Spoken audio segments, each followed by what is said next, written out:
Hello, it's Rich here, and welcome to day 27 of 28 Days to Hypnosis Success.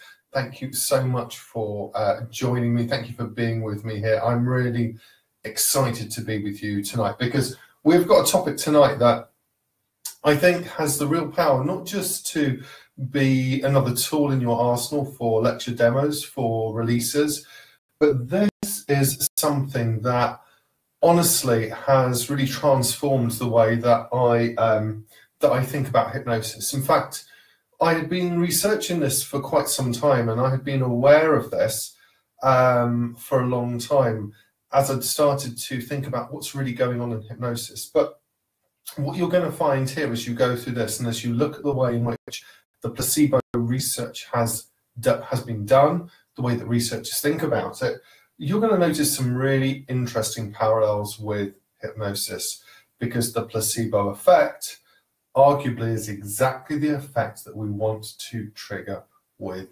hypnosis. You know, I was speaking today with a colleague and friend, Dr. Jeremy Howick at Oxford University. He is one of the leading researchers now on the nocebo effect, and he's helping to encourage researchers around the world to think about how they set up their trials and studies. And with the nocebo effect, what that in essence means is that you're testing something out. It may or may not be a drug. It could just be an experiment that you're doing, and the experimenter or the person leading that research tells the other person, the person who's taking part, the research participant, that various things could go wrong, or there could be some side effects, or there could be some things that cause anxiety. And you know what? Even if they are in the control group, even if they're not actually having the real treatment, just the fact that they anticipate that happening, the fact that they start to expect it, means that sometimes they will start to experience that. And this, of course, can be a problem. So what we want to do is, we want to make sure that we can use all the benefits of getting the positive suggestions without the sort of byproducts and the negative side of the negative suggestions. So this is really cool, because this is going to give you some ideas of just how powerful suggestion is. And of course, we don't think about suggestion just by itself. The reason that we are going to delve into this now is because you understand the importance of perception and context in marketing. You understand that everything that we've been doing here is coming together to create a perception, and it all takes place within a context. And you understand that that context has meaning in it, and depending on who is perceived as the authority figure within that context, that's going to determine the meaning that is there. So irrespective of the actual verbal suggestion that you give, the way you use your body language, the way whether you're perceived as an authority figure, the way in which you set up that context, the way in which you go into that, everything from the words you speak to the way you dress, to the time and the way you enter that context, to the way you're introduced into that context, will give meaning, which will either reduce the likelihood of the placebo effect being actually happening or it not happening. So this is so exciting, because tonight I can share with you. I picked honestly, one of my colleagues did a literature review for me, and there's so much stuff on this. We haven't got time to go through it all, but I thought I would read some snippets from some current papers.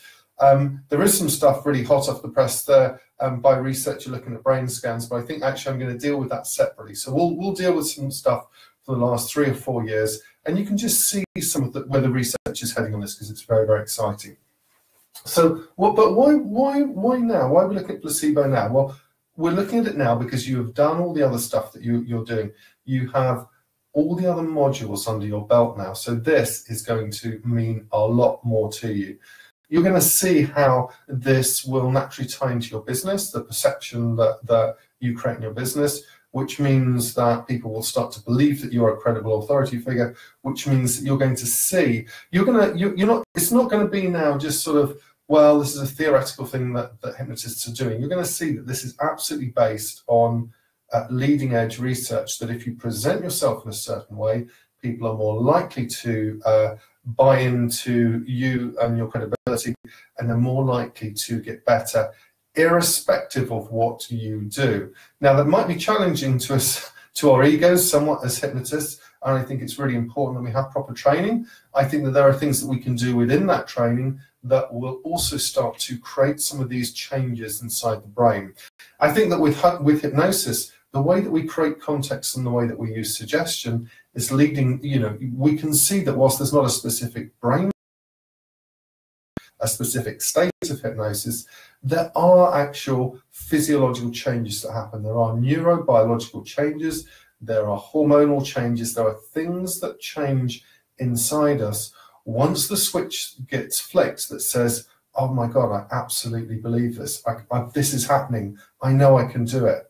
And if we want to do anything as hypnotists, isn't it that we want to flip that switch inside a person's mind, that they start off feeling hopeless, dejected, stuck in a habit, and we want to move them to, oh my God, I can do this. I can do this now. I know I can do it. We want to flip that switch. The placebo effect is the effect that happens once that switch gets flicked. And this is really cool. You're going to love tonight. It's such an exciting, this is such an exciting and rich area for us here. It will transform the way that you work. In fact, I mean, let me just give you an example. Some of the information we're going to cover tonight, we're going to cover some really cool stuff, the research papers. We're going to look at some research that I first came across on a BBC television program, actually called The Power of the Placebo, which is by Horizon. So I'll tell you about that later. It's really cool. You can look it up on YouTube and you can go and watch that.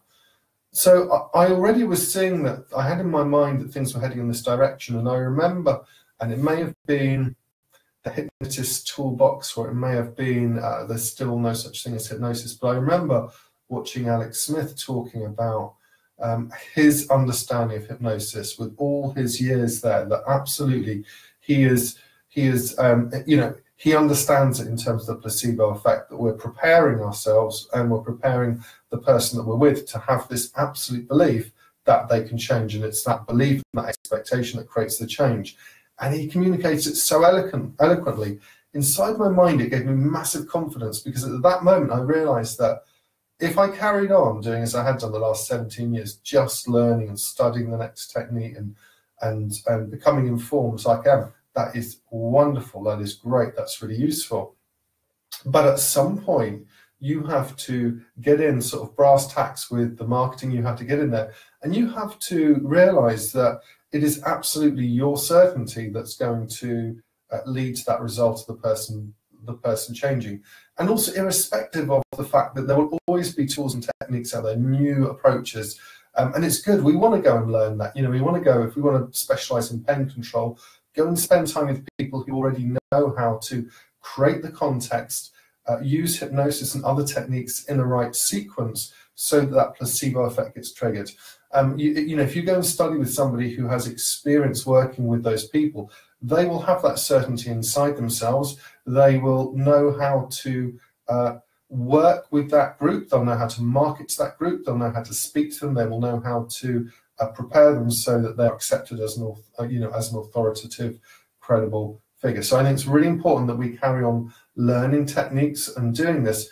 But at the end of the day, if you suddenly, for me, there was this eureka moment when I realized, look, I'm thinking, oh, maybe I should learn even more and do even more of this. And I realized, look, you have to trust yourself. You have to trust your own abilities. And you have to realize that at the end of the day, the effect, what is actually going on here, all these things are leading to the placebo effect, or which is a response whereby something gets triggered inside a person's mind where they were seeing things one way and now they're seeing things in another way. And you will see that this research is a really eloquent way for us to start to move towards a unified theory of hypnosis. Now, tomorrow, we're going to remember this is a three-parter. So yesterday, we looked at the fact that there's been this massive debate throughout the history of hypnosis about, is it a special state or is it something else? And there is a massive bias still towards state theory. Okay, there's a massive bias still towards state theory. And we're going to look at, and what we're going to do is we want to look at the other side of that. because the massive bias towards state theory is pretty much everywhere. But because people will tend to assume it, and clients will assume that, we understand that we need to pace that expectation. And yet we also need to understand the other side of it, which is non-state theory. And so this will form part of the unified theory of hypnosis, but we're going to introduce a lot of other things into the mix tomorrow. And I think you're going to like that. Tomorrow, I'm going to show you step by step. I'm going to show you on a single sheet here, step by step, what I think goes on in a person's mind when we're doing hypnosis and how it works. And I think you're going to really like that. And I'm also going to introduce some other stuff from psychology as well. And you'll see that into a really rounded picture that will give you a real insight into psychology. It will help you feel even more confident in what you do, because you'll be completely informed, but you'll understand that in the context of everything else that we've done. So this is really cool stuff. So let's get going, and let's start having a look. Let's start diving into this so you can really start to appreciate at a deeper level some of these metaphors and stories that will come out today. So the power of the placebo. One of the reasons that we want to do this, one of the reasons that we want to be really clear about and really know about the placebo effect is that in a lot of the research that we look at, particularly in the work of the program in placebo studies, PIPS, led by Ted Kapuchek, 62% seems to sort of come up time and time again as the percentage of people who are benefiting and just have a real significant difference when they think that something is real. It's not, but they think that they consider that it's real, and they just seem to get benefit from it, versus the control group where maybe 20, maybe 30% or 42% of the time they experience benefit. So let's define a placebo. I'm going to look at this figure of 62% because I believe that if we create the context right, and if we are very smart about it, there will be lots of these little points that along the way you can flip the switch in a person's mind so they absolutely know that they can change, and depending on how you do that and you set up your marketing, you'll be the person that they want to change with, and this will just be a massive added value that you can provide for that person. I think that 62% is a really cool way of thinking about it. I think we can go way beyond that, but even if we were playing those odds, everything from the testimonials on your website to the consultation to the way that you handle your first phone call with somebody, these things they're small, they may be big things, but they are starting already to either take a person more in that direction or away from it. And once you've got that awareness, it gives you a lot of confidence, because you can start to approach what you're doing thinking every step of the way, I have got the opportunity to change. I've said to you before now, with the training that I've done now in conversational hypnosis, the way that I think about language, the way that I think about suggestion, the way that I think about state management, I want to do all my work before I get to the actual formal hypnotic training. Because remember, when researchers looked at the formal hypnotic induction, they found that really it added very little. It added a little bit more to the belief and expectancy, but really overall for the therapeutic effect, it didn't really add very much. It's all the stuff around it that makes the difference. And so that's what we're going to be learning about today. So let's just define placebo, just so that we're all on the same page, so that we know exactly what we're talking about. A placebo is simply a substance or a treatment with no active therapeutic effect. That's all it is. So it's either a substance, so it could be a pill, the sugar-coated pill, or it could be a treatment with no active therapeutic effect. When we talk about the nocebo, it's the same thing as a placebo. The distinction is simply that whereas with a placebo we may get the positive effect, because placebo is from Latin meaning to please, and nocebo means I will not please, and that simply means that there will be if you set things up in a way where there is a negative expectation, then instead of the effect like you would have with a placebo where people suddenly have positive effects, the nocebo is where they have negative effects. So it's a substance or treatment with no active therapeutic effect, in fact, and it ends up being a negative suggestion. They start to get anxious, or they start to exhibit some of the signs of maybe, they could even be sort of quite physical signs of discomfort or illness, and yet they never took the medication in the first place. And of course, for ourselves as hypnotists, now we have to be thinking inside our minds, wow, the power of suggestion it transforms lives, it rules lives, it destroys lives, it has the power to enrich people and help them to grow. So once we understand this, once you understand this material here today, you're going to understand that you have a more power than you ever thought you did, and not just as somebody to run a business. And it's not just about sort of showing that you're cool and getting a few quid for helping people out or a lot of cash.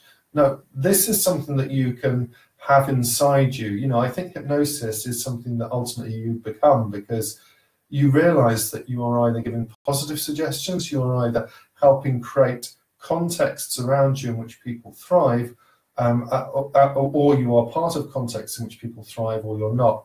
And you have to understand these factors, because they will help you to grow, they will help your clients to grow, they will help you have better relationships and the people around you to thrive. So this is the placebo effect. The placebo is a substance or treatment with no active therapeutic effect. It may be no active therapeutic effect, and yet people still seem to get these incredible results. We're gonna dive in and find out about those in just a second. So today I'm going to look at some research papers. I've got some research papers on the visual cortex, hyperalgesia, so an increased sensitivity to pain as opposed to analgesia. Some research on disgust, which is quite an interesting emotion, and negative expectations. So we're going to look at some papers that I just thought they would be they've got some really nice, some really nice themes in there that the researchers have been looking at that I think will be of interest to you. Then we're going to turn our attention to some of the researchers who are at the leading edge. So we'll look at the program for the program in placebo studies, which is affectionately known as PIPS. So the program in placebo studies, which is actually a collaboration between Harvard Medical School and Beth Israel. We're going to look at, and we'll look at a couple of studies that Ted Kapuchek did with IBS. And these are really cool. These are really interesting. And he likes to work, he deliberately chose IBS for these studies, because IBS has a sort of a mixture of things there. It has a sort of psychological component, it has a physiological component. And so as a sort of problem area to treat, it is very amenable to suggestion, which, by the way, gives you another clue. If you're thinking to yourself, oh, I'm wondering about some niches I could go into, or pain control niches, IBS is a massive one, because the general medical model, the sort of mainstream medicine, really struggles with this. And this is something where we can really add value to people. And you'll see what Ted's approach is for this. Gentleman called Tor Wagger as well, professor of psychology and neuroscience, I think at Boulder, Colorado University. And his work with the placebo effect, and he's actually looking at people's brain scans, and he can see some of the things that are going on once the placebo effect is triggered. Whilst there's no specific state of hypnosis, it is fair to say that there are changes in brain activity that can be observed as things happen. And this is exciting, because one of the things, for example, are what he calls what are known as endogenous opioids. These are the body's own morphine, and the body can produce morphine and dopamine once the placebo effect gets triggered. This is really cool, and you're going to see the effects of this, which are pretty spectacular. I mean, honestly, when I first came across this, my mind was really blown, because well, you'll see some of the conditions that we can influence and help people with, and the science is very, very rigid. The science is really solid on this. It's very convincing, and it's cool. You'll get to learn a little bit about brain scans as well. And then we'll look at a couple of the factors that we'll finish up with a couple of the factors there that will actually enhance the placebo effect. Now, actually, when we get to them, it's going to be it's really funny because we'll have come full circle. When we get to those things there, they will be, to us and to people in our craft, to experts like you, it will be very obvious why these are, it'll just be very obvious that if you do, on the final IBS study, it's going to be pretty obvious. If you were to put your money as to where things were going to go and which group were going to get the results, you would put your money on the correct one. And, we don't have to gamble here, but you'll be able to look at that and say, well, look, it's pretty obvious to me that this group is going to do better, and they do better. But the actual reasons for that are really cool, because once you understand that, you can really then make sure that you continue to build that into your practice. So I hope I've whetted your appetite enough. Let's turn over. Let's start having a look at a couple of the studies. So for this one, we'll have my trusty little clipboard. All I need now is a long white coat and a stethoscope, and statistically, I should be able to get you to be compliant at least 62% of the time. But I want to just mention these here, and I think these are cool. I think you'll enjoy it as I read out from here. We'll try and sort of any particular kind of technical vocabulary we can explain as we go. But actually, the conclusions here are quite easy and straightforward to understand, and there's some really cool studies that are going on. The first one is in neuroscience. This was in 2004, and it's called Placebo Treatment Can Alter Primary Visual Cortex Activity and Connectivity. And I really like this. So when we were researching it, when my colleagues came back with the literature review, and they sent over a whole bunch of papers, this one really jumped out at me, because placebo treatment can alter primary visual cortex and activity and connectivity. So they're actually saying here that the placebo effect actually affects part of your brain, the part of your brain that that's responsible for what you see and how you see. And I thought, well, this is really interesting, because if we think about the model of the brain filtering things, then if you have an effect that will actually trigger something inside the brain and it will affect the visual areas, then you can well imagine that that's going to have an effect on what you can see, what you can notice. So look, so this is a study that was conducted by the Department of Clinical Psychology at the University of Graz in Austria.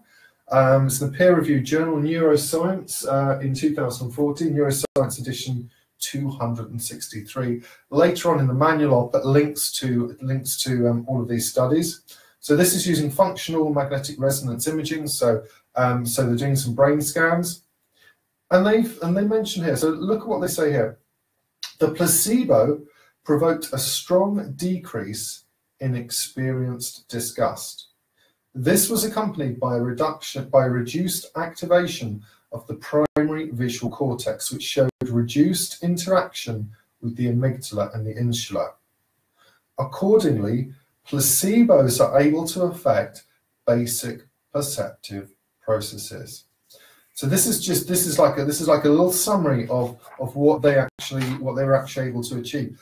They're saying that you can actually affect the things that you see. You can affect visual processes by and connectivity by what you're doing. Now, what they did during here was they gave people. That's right. They used a simple placebo pill that they gave people, along with a positive suggestion that they would literally take this tablet and you will feel less disgusted about this particular thing. So in this, what were they using here? The material. Okay, so basically they're looking at disgusting images. So dirty toilets, a rotting corpse, and maggots. They're looking at things like sharks as well. And they've also given them neutral objects like household objects and geometric figures. But basically, they're using disgust because it's quite an easy one for them to find images for. So if you've got maggots or a dirty toilet, there's other sort of things you go, oh. And at the same time, then they can look at the brain patterns and they can see what's going on in the brain scan as people are looking at this. Now, what's really interesting is, of course, well, look what they put in their conclusion to this. It's a real simple set of this study, but here's what they concluded. we demonstrated that a placebo can alter basic perceptive processes during affective picture viewing. So when you're looking at pictures that will stir up emotions. We administered a silica-filled capsule together with a positive suggestion that this treatment is able to effectively ease disgust symptoms. The placebo reduced experienced disgust as well as activation of the striate cortex, which showed lowered connectivity with limbic regions such as the amygdala and the insula. Our data suggests that placebos not only exert their effects via emotion regulation networks, but by neuronal changes in early visual areas. This is mega. I mean, they're saying here that the data suggests that placebos not only exert their influence via emotional regulation networks, but by neuronal changes in early visual areas. In other words, your brain is starting to change. It's starting to rewire. Things are going differently. You are going to experience things differently. The way that you even perceive things is going to be different, simply because you were given a pill and told that this was going to make a difference. It's quite remarkable. I don't even know what suggestions they've given here. Hold on, let's have a look. All right, so they were told. So before people were given the placebo, of course, so you don't just give them well, you could just give them a pill, but these guys, what they like to do, some of these researchers get really creative. So they've gone to town a bit here. They've said, participants received a placebo pill, which was basically a silica capsule, prior to the presentation of the pictures. They were told that the pill contains the pulverized bark of the Angostura tree, which can be found in South America. Oh, so they've given them a really cool story here to buy into. The native Indians have used this herbal medicine for a long time to treat digestion problems such as nausea and diarrhea and fever. Further, they were informed, so what were they informed? They were given another suggestion, that the previous investigation using this dietary supplement had already demonstrated that Angostura effectively reduces disgust symptoms and that the positive effect occurs approximately 15 minutes after the application. Wonderful, isn't that really cool? So they've said, right, well, you're going to take one of these. This tablet has been proven to have this effect, and it takes 15 minutes. And after 15 minutes, this is what's going to happen: a reduction in these symptoms. So the scientist, the person there on their clipboard, is telling them to do that. The authority figure is telling them what's going to happen. They have primed them. They have given them the suggestion. They've given the suggestion in a very specific time. In fact, they've used, I don't know if they've done it deliberately, but it looks like they've used the hypnotic triple here. And lo and behold, people experience these changes. These changes are real. They're changes inside the brain. The brain will literally start to rewire as a result of those suggestions. Cool. Okay, so now we're going to this next one. Let's have a look. Let's get that one off the clipboard. We can go on to the second study here. Nocebo hyperalgesia and the startle response. They have some great titles, don't they? So this was conducted in Norway. And it says the present experimental study investigated whether suggestions of nocebo hyperalgesia modified the startle response and whether increased startle contributed to the nocebo hyperalgesic effect. So basically, in this study, they're looking at whether depending on the type of, if you give some negative suggestions, whether that's what that is going to have on the effect of pain, whether somebody is going to experience more pain or less pain. Now, typically when they do these experiments on pains, they're not sticking needles in people. They'll have heat pads. So that's usually the way they'll do it. They're heat pads that maybe go up to, I don't know whether it's something like 47 or 42 degrees. It's not too hot, but it's enough so that you will notice, you'll feel something, you'll feel a change, okay? And actually, now I'm thinking, and that's making me think of Alex Smith and the thing that he does with the tin foil and stuff and the little liquid. But this is, of course, going to have a massive, I would imagine that is massively convincing of people. And if you haven't seen that, if you watch any of the videos like there's still no such thing as hypnosis, and hypnotist's toolbox, you'll see him demonstrating that. So this is quite cool. This is quite an interesting study. So what do they do here? The placebo group was told this cream will be the cream that will be applied to your arm reduces pain. The substance in the cream is used as a local anesthetic in many pain-reducing remedies and is effective against heat pain. Now there's another group, the nocebo group. Now they're going to give them negative suggestions, all in the name of science, and I guess they're going to tell them afterwards so that they can be okay before they go. The nocebo information and the nocebo information, i.e. the temperature manipulation groups, were told the cream that will be applied to your arm increases the effect of the heat pain and you will feel more pain. And typically in this one, so basically they're using E45. You know the cream for eczema, you know that kind of cream that we have as kids, and put in the babies and things, or not. I'm sure it's probably anyway. It's you've seen E45 before. So they put this cream on, and the researchers, and they will have been through their ethics committees to say, look, we're doing this study here, so basically we're going to lie to people, but we're doing it because we want to have this research so that it's for the greater good.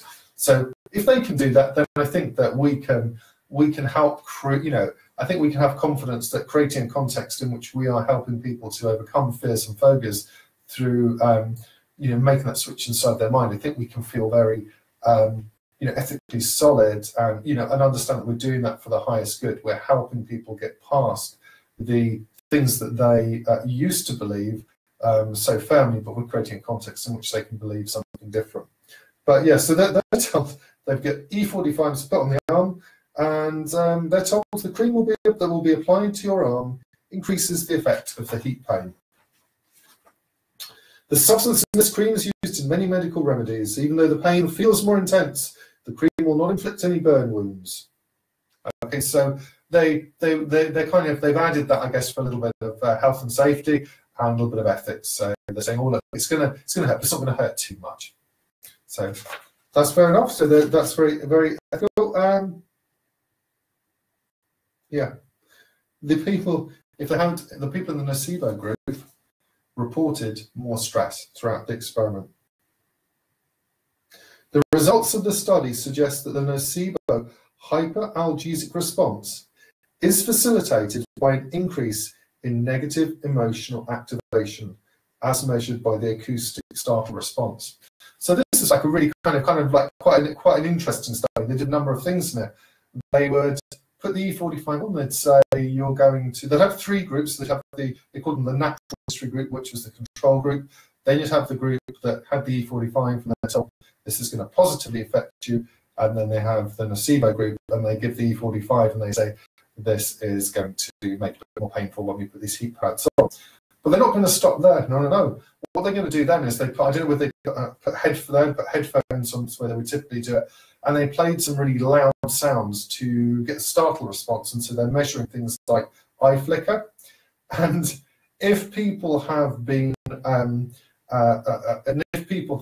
told that things are that they're going to experience more pain, they have an increased startle response, and that increased startle response makes them even more, and then that feeds back in to make them feel more pain. So the original suggestion creates a context in which, it's kind of like somebody who comes out of bed and stubs their toe and says, oh, for God's sake, what kind of day is this? And then they go downstairs and, they go in the fridge and there's no milk. Then they turn around to their partner, why is there no milk in the fridge? The original thing has created a context. It's created this kind of little temporary negative filter through which other things get filtered, which is why a little bit of self-awareness, a bit of mindfulness, and making sure you're in the right state is so important. But here's what they conclude. The present study shows that nocebo hyperalgesic suggestions increased pain and elevated the levels of physiological arousal measured by the acoustic startle response. So basically, they did a study, this nocebo hyperalgesia and the startle response, give people negative suggestions, and they will experience more pain even when you just put E45 on and put a heat pad on there. They will say ow more. They will They will they will say that it hurts more, so they'll have a subjective scale, on a 0 to 10, or if it's very painful or extremely painful or just painful, they will go at the top end because you've told them, and they will also exhibit more of a startle response. That startle response will then feed back into them feeling even more pain. So we'll find one that's a little bit more cheery than that, but that's just to show you the power of suggestion. So it can go either way, and there's some really solid research around that. There's another study here by the same folk who look at disgust. Disgust is one, like you said, that's very easy to measure, because it's very easy to go on. If you go on to Pexels, we talked about, it's a great place to go and get free images for your blogs and the articles that you write for your website. Pexels.com is wonderful. And if you haven't discovered that yet, that alone is worth you just being here, as well as everything else. It's a wonderful resource of free open source photos. And there's loads of photos of people there, crying or being sad or feeling shame or feeling disgust. Why would that be important? Well, on your website, the image with your blogs needs generally a lot of the time to evoke an emotional reaction, the pain, so that a person can relate to that, so that then they have something they're associated to that they feel motivated to overcome. If you only have pictures on your website, you quite often see the woman jumping in the air with her feet back, and she's in the air and she's smiling. That's probably not going to reel clients in.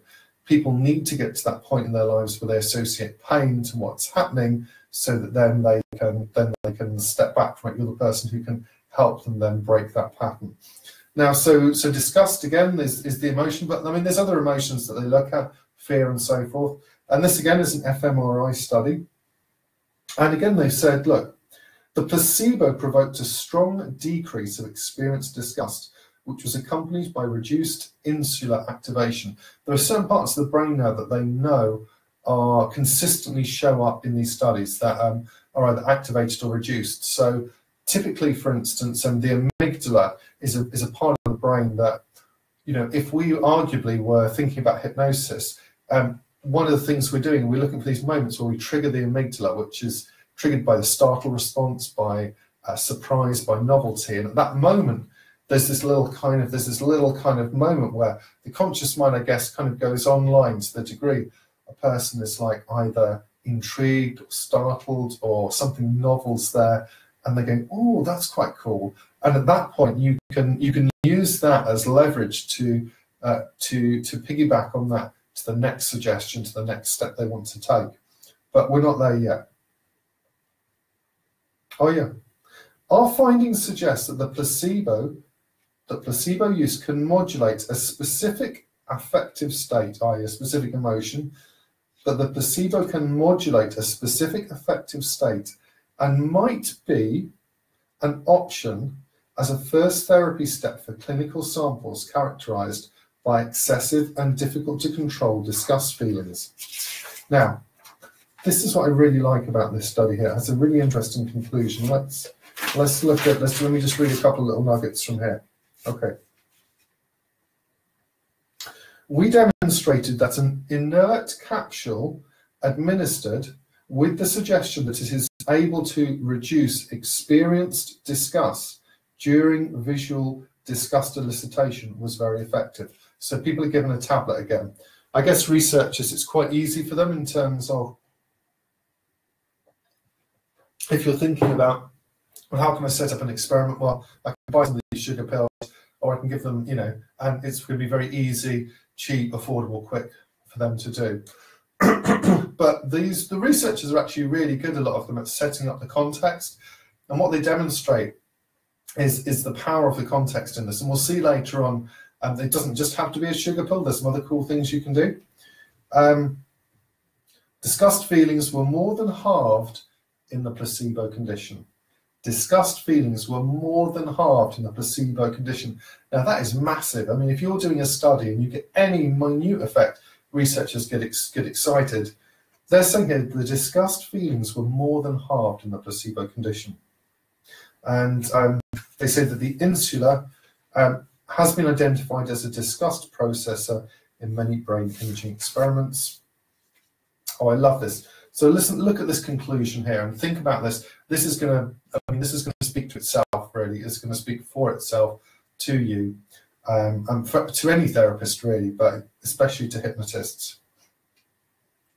Our results show for the first time that a placebo, our results show for the first time that a placebo-coupled expectancy manipulation is sufficient to change affective states, i.e. moods, emotions, feelings, and that previous learning experiences are not necessary.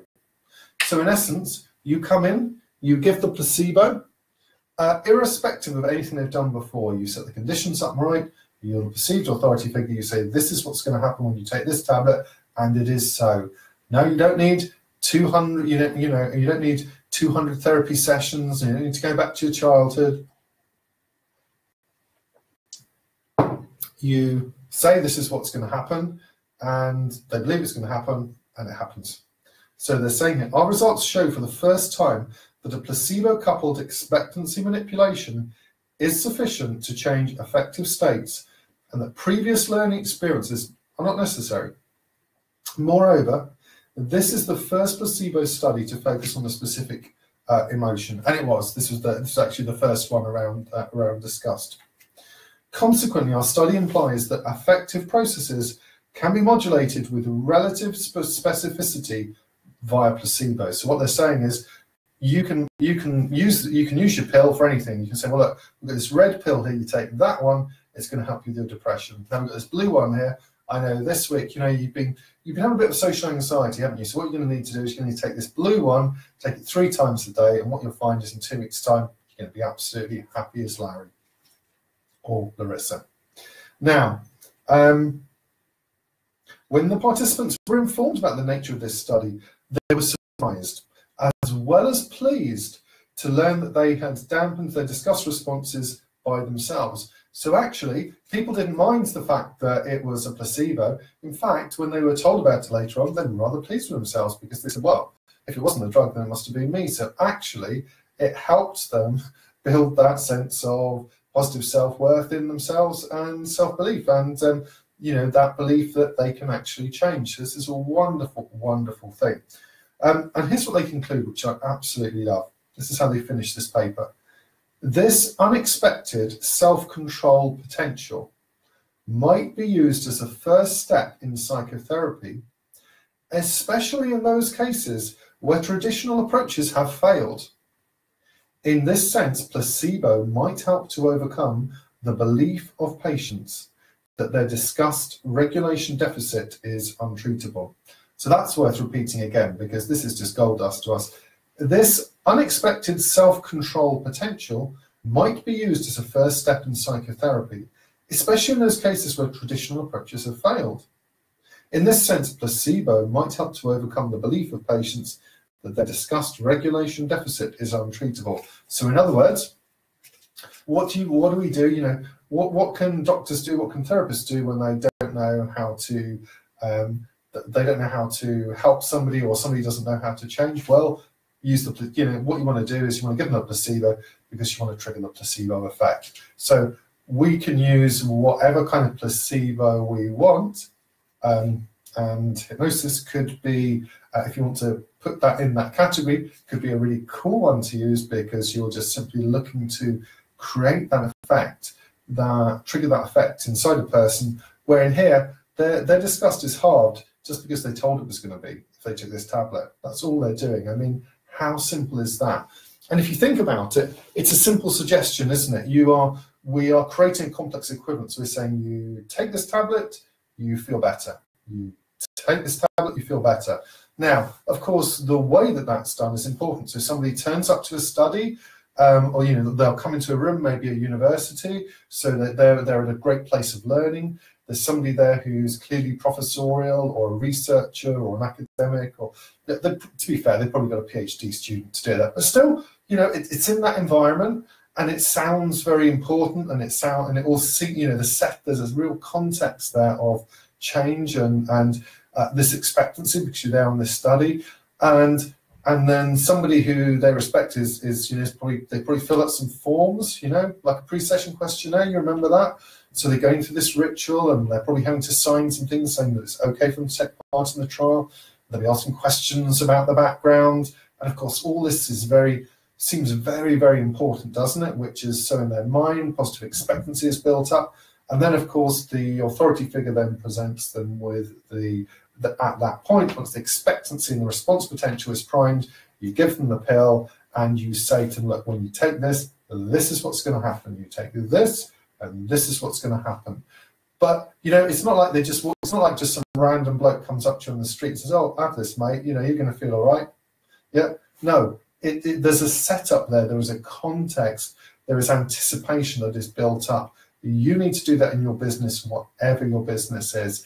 And in the business of hypnosis and coaching and hypnotherapy, we must build that anticipation up, you know, in advance. It's really funny. I remember now back in the day, I won't mention his name, but he's quite well established, very old now, hypnotherapist and trainer in the UK. And he once told me, you know, he had this little Word document they sold years ago, which was how to set up your hypnotherapy practice. And what he recommended was that you went and bought lots of very old furniture, old desks and old bookcases, and then you put them in your room. Why would he suggest that? I always thought it was a bit strange. But actually, the thinking behind it is, of course, people come up there and it looks like your office is very established, and you know, you've been there for a while. It doesn't look like you've just been down IKEA and got it. You know, I use the IKEA stuff because it's very comfortable, and I've had the chair, you know, that it's like it's in a machine in IKEA, and the machine keeps going like that, and it's been doing it for like 200,000 times, and it still shows that this chair is really cool, and actually the chair is really comfy. But what this guy was recommending, what this trainer was recommending, is that you have this old furniture around you because it's all feeding in to that perception. And it is the perception that triggers the placebo effect. Look, before we get on to looking at some of the other researchers, let's just have a quick look at the conclusions here. Sure, and we'll keep going with the flipboard just for one more moment. This is in PLOS One. Now, the other ones are a little bit. The other publications are a little bit more prestigious. This one, the Discuss Regulation article that we just read, was in Social, Cognitive and Affective Neuroscience in 2014. PLOS One is it's a little bit easier to get published in there, so it's a kind of publication that a lot of sort of early researchers get to, but it's still a peer-reviewed journal. And this has the most catchy title: Negative Expectations Interfere with the Analgesic Effects of Safety Cues on Pain Perception by Priming the Cortical Representation of Pain in the mid-cingulate cortex. now I've got that out. Now I'm going to have a little sip of water. So this is carried out Faculty of Medicine at King Abdulaziz University, Jeddah, Saudi Arabia. So I just wanted to read out so this is quite a long paper actually. There's some good stuff here. I just wanted to read the conclusion to this though. Negative preconceptions may interfere with positive expectations about pain, resulting in a reduced therapeutic outcome. Moreover, the enhanced priming of early sensory mechanisms in fearful individuals identified in our study further strengthens the theory that pain-related fear may be an important target when managing pain. Together, these results suggest an assessment of patients' expectations and feelings towards pain and treatments before delivering positive information about treatments may be important in maximizing therapeutic outcome. How cool is that? So what are they saying? They're saying here, so this was, I was looking at some of the studies where they also, because one of the areas that I was discussing with Dr. Jeremy Howick at Oxford University is how, you know, it seems to me that there's a clear link between priming and placebo studies. And there is some research out there.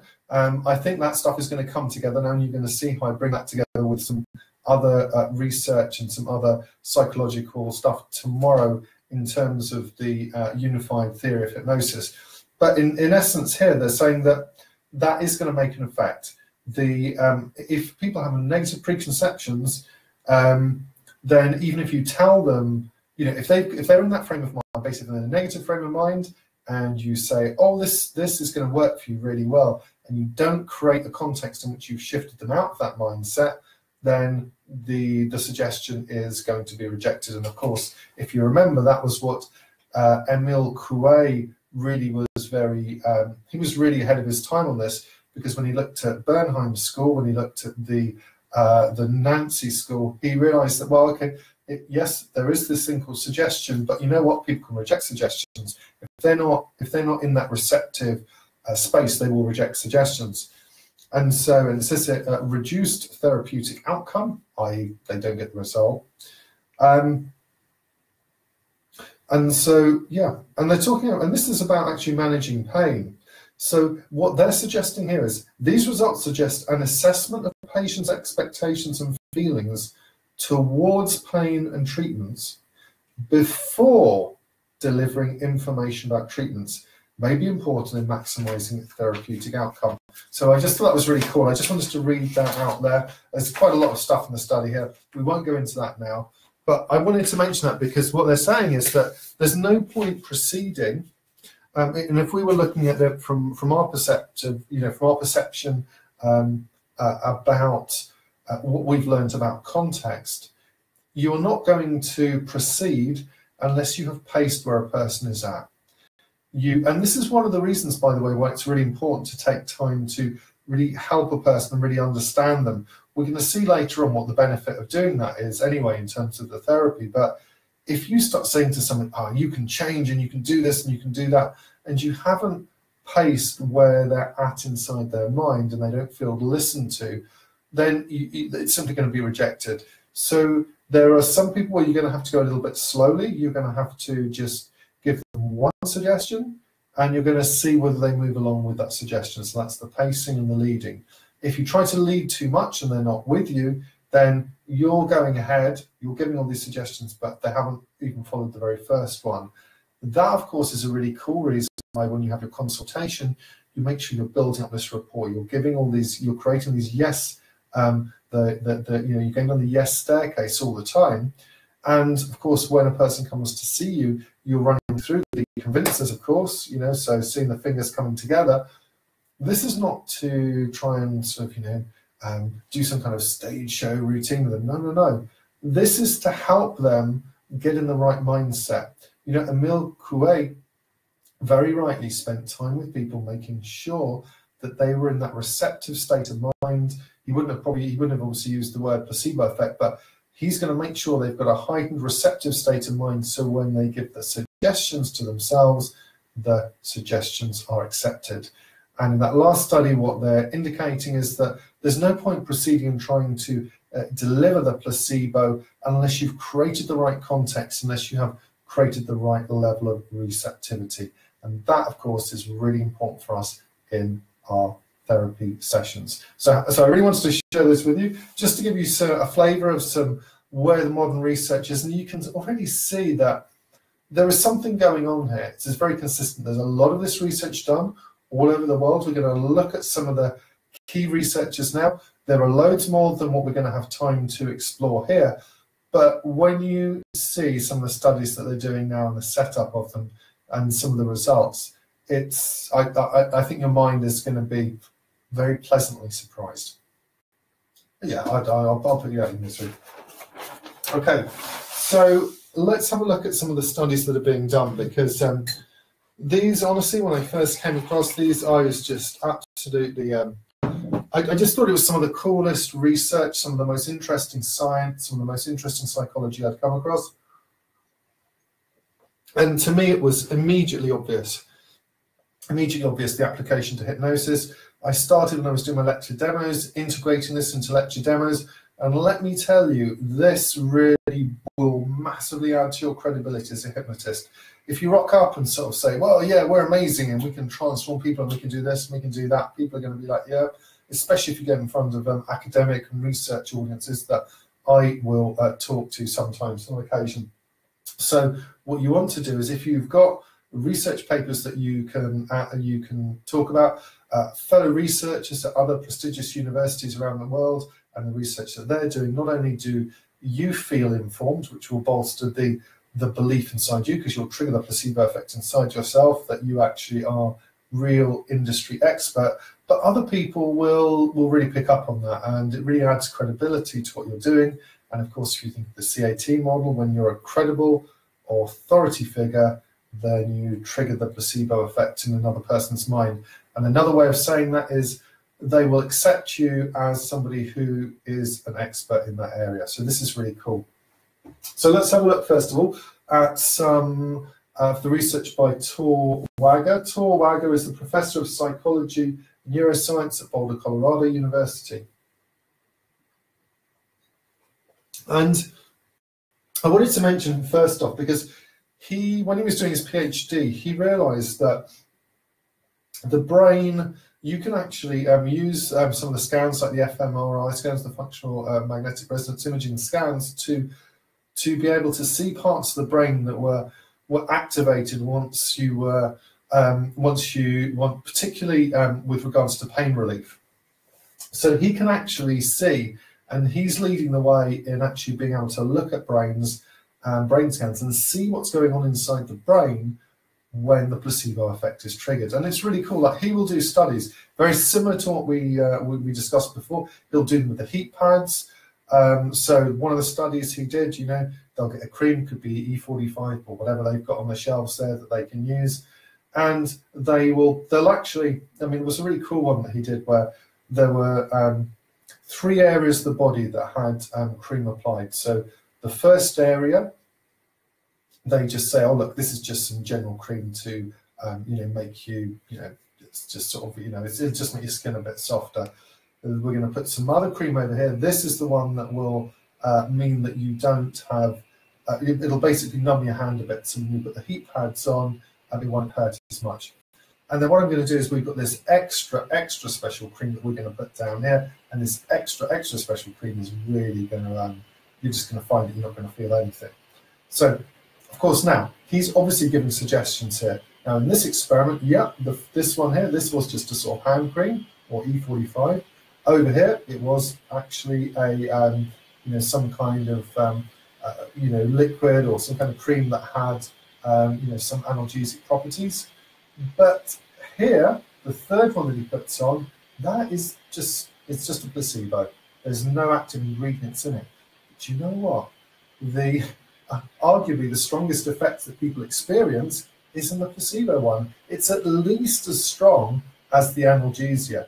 So, and the way that they determine this is people will fill out, they'll have these forms that they fill out, and they'll say, on a scale how much pain they felt when the heat pads were applied to those areas.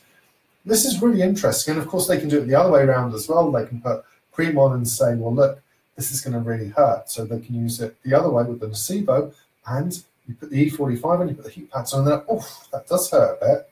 Okay, can you see? This is really interesting. The ability to manipulate perception is, through suggestion, particularly from an authority figure in that situation, is, it's very straightforward. It's very simple. It happens very quickly, and you want to be the person who's able to do that for the greater good with your therapy clients. But actually, once you understand that information, once you know it, it does give a certain responsibility to us to behave in a certain way in all our relationships and all our dealings. There's the old Spider-Man's, that thing that Spider-Man was told, with great power comes great responsibility, and it's true. And so Tor Wager does these studies, and what he's shown in his research from his PhD and into the research right the way through to him becoming a professor is that there are specific parts of the brain that will change when the placebo effect is triggered. And there's less, basically, and they know there's less of activity in these areas, which is why they don't experience so much pain. So there's less action in the insula again, less action in the thalamus, and there's a reduction in activity in the anterior cingulate cortex. These are parts of the brain that consistently, once there's a reduction in activity in their area, that is correlated with less pain being perceived as a general rule of thumb. Now, the other thing that happens is they can actually see really bizarrely that in the brain, there is more of the body's own morphine that is produced when the placebo effect is triggered. So these are called endogenous opioids, and endogenous opioids are the body's own morphine. So they can actually test this, they can show it, they can see this happening inside, they can measure this happening inside a person's body. And this simply happens when you put cream on and you say, you're going to experience this. And this is amazing for us because as hypnotists, we can already, you can see the suggestion going here. We do this and you are going to have this experience, okay? The law of association, what we might also call the complex equivalence. We're saying this means that, okay? And researchers are doing that consistently. They will have at least as good results with that as with the actual medication or the actual treatment, and in some cases it will actually be superior because of course there are no side effects. How cool is that? So if it's good enough for them and it works for them, then we can definitely take this into our own practice. Next one I want to talk about, next researcher I want to mention, give a shout out to is Fabrizio Benedetti. So Fabrizio Benedetti he is really cool. He has a little a research kind of cabin. It's like one of those sort of alpine, well it is, it's an alpine Swiss cabin. It's on the top of the Alps, and he does his research on the top of the Alps, as you do. Must just be such a cool place to go up to and work. And I think he sort of starts off, I don't know if he starts off in Switzerland and then goes up to, he basically alternates between different countries each day because the way he's kind of like traveling up the mountain. He's in one country, then he's in another. But the reason he goes to the top of the mountain is not just so that he has the coolest Facebook pictures and Facebook posts and memes going ever, but he wants to test the placebo effect with fake oxygen. So what do we mean fake oxygen? When you go up that high, up the top of the mountains, when you're at high altitude, the oxygen, there's less oxygen, so there's less oxygen levels in your blood.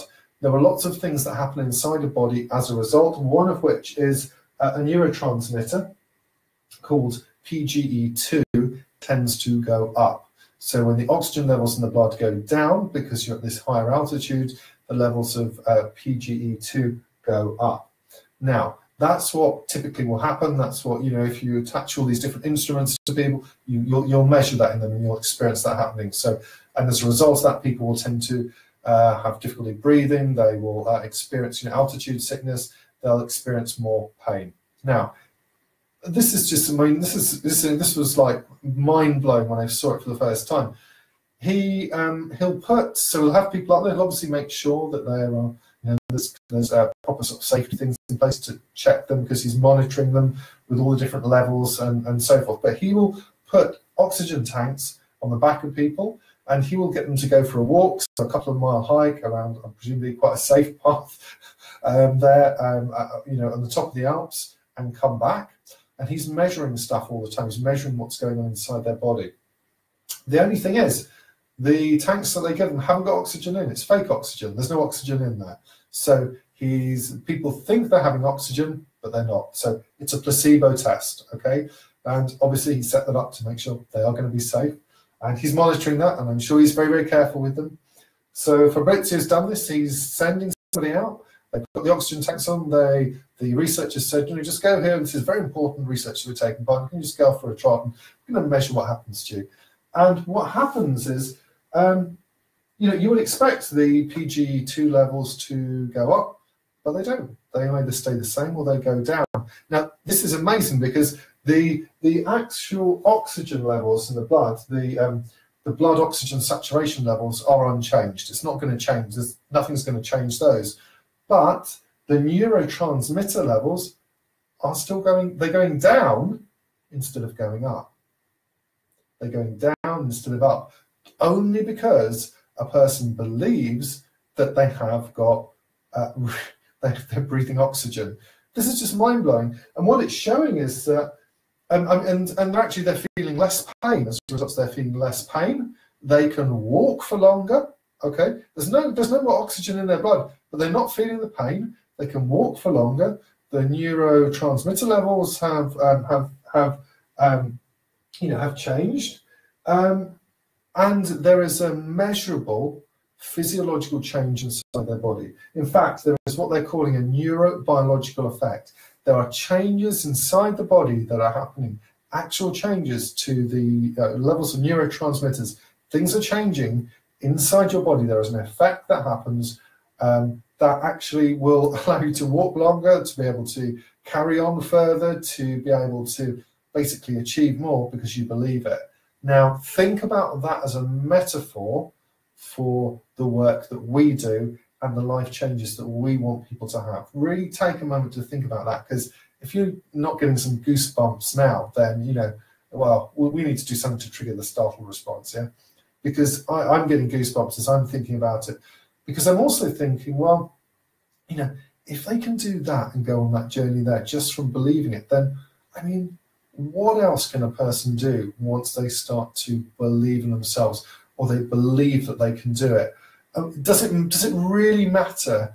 Does it really matter in some ways? You know, what the placebo is. If you can help a person find that belief and carry on in life in absolute certainty that they can do it, aren't we into something for the greater good? And as hypnotists, we've got just this wonderful, wonderful opportunity to help people change and transform their lives. You know, the person who thinks that they're depressed, they think they can't go on, you know, all they need is some meaning in their lives. They need some belief. They need that expectation triggered. And then they can go on with that absolute certainty inside themselves. So I think that's and also, I mean, what a great metaphor, what a great story to be able to use in a lecture diary. Yeah, I mean, especially if you're talking to academics. But, you know, I mean, how inspirational is that to be able to talk to an audience and say, look, you know, if a person can simply have oxygen on their back, fake oxygen on their back, there's no oxygen there, and yet still there is a physiological change inside their body. There's PGE2 neurotransmitters going down because they believe that they have got oxygen. They can actually walk further, they experience less pain, and they come back and they're feeling good and their breathing's normal just because they believe it. Then how much more powerful do you think a person's transformation is going to be when they're experiencing hypnosis and they're having suggestions that are crafted specifically for them? This is just a wonderful story. It's a wonderful metaphor, and I really, really love the research that's being done there. But of course, there's more research, because there's the program in placebo studies, PIPS, and this originally started around about 2010. In July 2011, Beth Israel Deaconess. This is a collaboration between Beth Israel Deaconess School and Harvard Medical School. And what they've done is, this is really cool. This is what they call cross-cutting themes and cross-cutting research. And what that means is that typically, whereas in the past researchers would focus, you know, if you were a biologist, you focused on biology. If you're a chemist, you focused on chemistry. If you're a psychologist, child psychology, you did child psychology. This brings academics and researchers from all different areas together, so they can bring all their experience. Psychologists can bring their experience to biology, biologists and chemists can bring their experiences over here. So everyone, you know, that any disciplines really within the universities and the research community are welcome to participate in this, so that they can do research that they would not have been able to do before. They can start to influence things in a way that won't have been done before, you know, that hasn't been done before. But in fact, we're going to come back to this, because I want to tell you one other thing that I think you're going to really like, because I want to finish up with the program in placebo studies, because I really admire these guys, and the likes of Kirsch, who is the associate director, and Ted Kapuchek, who is the director there. Just what they're doing, the flexibility in their thinking, the research that they're doing is really, I mean, it's really groundbreaking. But for us, it has massive, massive implications. But there's Professor John Stussel, and I think John actually I think works along or is colleagues with Ted Kapuchek anyway. But Professor John Stussel has an interest in Parkinson's disease. And I mean, he's done some really cool stuff. So he's worked with individuals who've come in, and he has, and they've been really, you know, quite advanced Parkinson's disease. Parkinson's disease, once you get to a certain point, once a person can sort of have days when things seem to be fine, and then all of a sudden their hands and their bodies they can't move. Basically, it's one of those horrible if you're degenerative diseases, that, anything that we can bring to the party to help people manage that, as best as possible, because, is just going to be what, really important, because the diagnosis for a lot of these things with the current state of medicine is not especially great. So you have people who they've got some medication that can make a difference there. But what he's done is he's tested out giving people, instead of the regular medication, giving them the placebo. And you know what? I mean, absolutely amazing. People who have been unable to move, they literally can't move their body, they have a placebo pill, and almost immediately the sensations are back in their body, they're able to move again, they're able to walk, they feel absolutely fine. And he's done a number of these studies, and he will tell people at the end, he will tell them that, well, look, I just gave you a placebo. And again, I think the response is generally like, wow, that's amazing, I can't believe this. Now, I would think probably for some people, they might that might actually cause a certain amount of cognitive dissonance. So I don't think that's always going to be the case, that it would be, for some people it would literally probably fry their minds a little bit. The person who suddenly realizes that, well, I've just been tricked, and they may have a belief that if you're being tricked, then something's not going to work and go the other way. But generally, people have, a lot of people view that quite favorably. But what's going on here is the placebo effect triggers dopamine to produce inside the brain. And so in Parkinson's disease, what happens, one of the symptoms of it is there's reduced dopamine inside the brain, and because there's less dopamine inside the body, then that makes it hard. When in essence the levels drop too much, you can't move your body. You can't move, it's hard to actually be able to do some of the motor movements. When more dopamine comes in, suddenly there's more mobility there. And so they're able to show through these studies and through this work that you can influence things like Parkinson's disease and help people to be able to move more and have a higher quality of life through the placebo effect. It will actually, the part of the placebo effect will trigger, again, neurobiological effect, it will trigger more dopamine in the body. Remember here, even Torwagger's research, that these endogenous opioids are released inside the body's own morphine, once you trigger the placebo effect. How cool is that? So I really want to finish up today with the program in placebo studies. And I think as we're looking at this, and this is the part 2, and I want to cover this in detail so that we bring everything together in part 3. You understand how important this is. There are honestly some other really cool things that feed into the unified theory of hypnosis. It's also going to feed in, we're also bringing the stuff that you now know about the history of hypnosis, you know about the effects of the placebo. And honestly, if you go onto Amazon, there are some really cool books on the placebo studies. I know Alex Smith has some great books that he can recommend as well. But this is really worth studying because there's a lot of great metaphors and stories that you can use in your lecture demos, your blog posts, your articles, your press releases, things that you may write.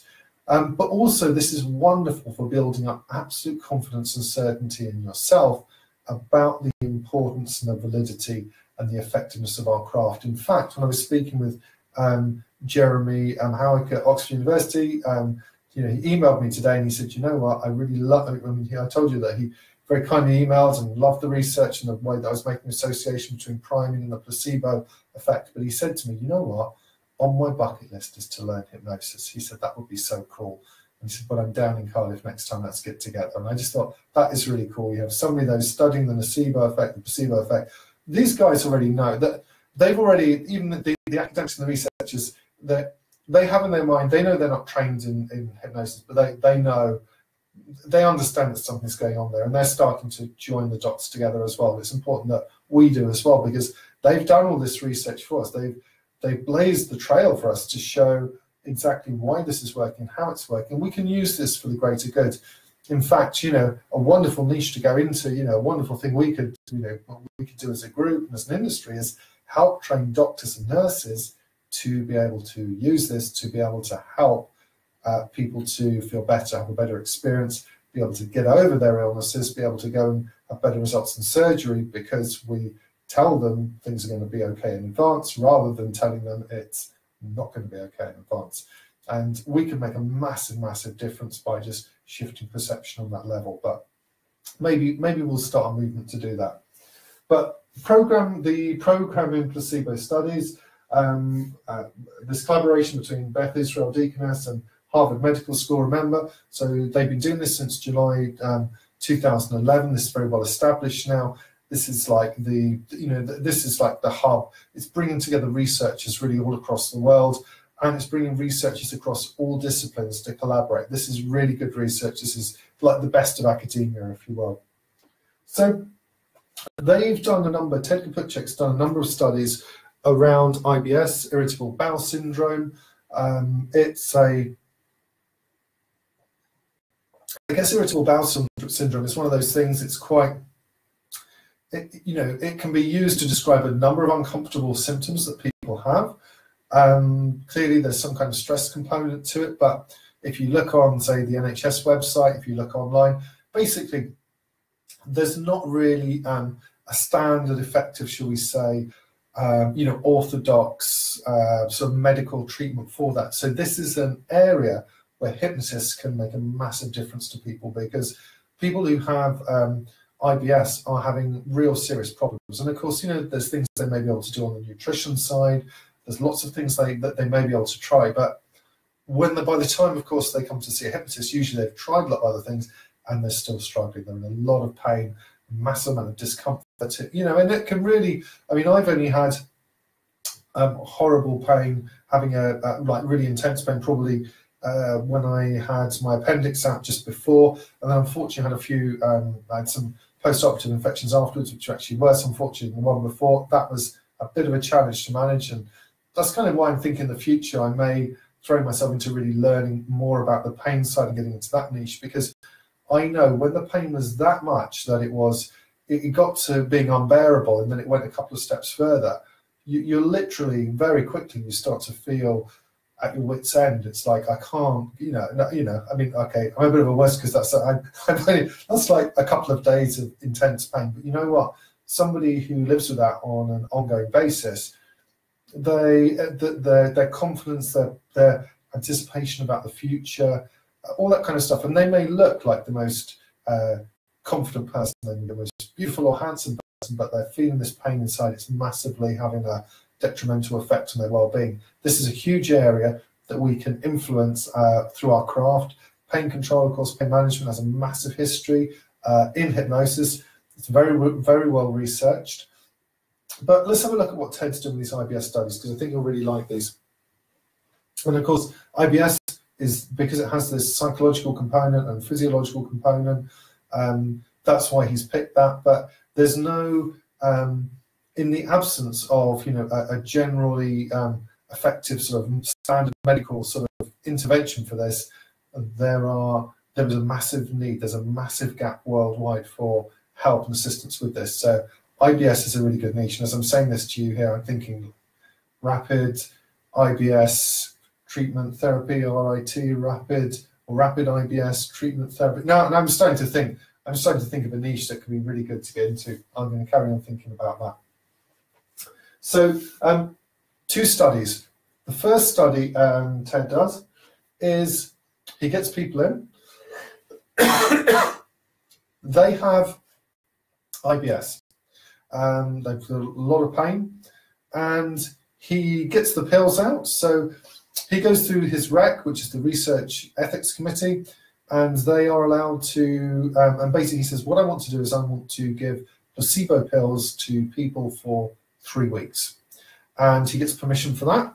So Research Ethics Committee gives them pills for 3 weeks. Now this is important because this is, well, you'll see why in a moment. So people come along and they meet with the researchers, and Ted says, look, these are placebo pills. These are sugar pills. These have no properties whatsoever. And it's really important that you take 3 a day.